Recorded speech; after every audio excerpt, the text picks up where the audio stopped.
Sən demə, qışın oğlan çağında soyuqdan həzz alanlar da varmış.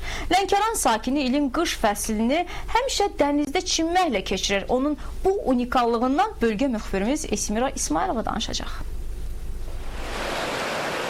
Lənkəran rayonunun Gəlməti qəsəbə sakini Ramiz Mustafayev qış aylarında boş vaxtlarını dənizə baş vurmaqla keçirir. Dediyinə görə qış aylarında dənizdə çimməyə uşaq yaşlarından vərdiş edib və bunu balıqçı atasından öyrənib. Atam balıqçı olub, hələ dənizdə olub, körpə olanda, yəni 10 yaşında olanda elə onda gəlirdim dənizə, məsələn, qaçışla məşğul olurdu, kişi idmanla məşğul idi. Mənim atam, məsələn, arası 65 yaşı var. İndiyəcəm ona iynə dəyməyəm. Hələ bu dənizdə 50 ildir bu dənizdə çimib. Ramiz ilin bütün fəsillərində dənizdə çimməyi sağlamlığa faydalı hesab edir.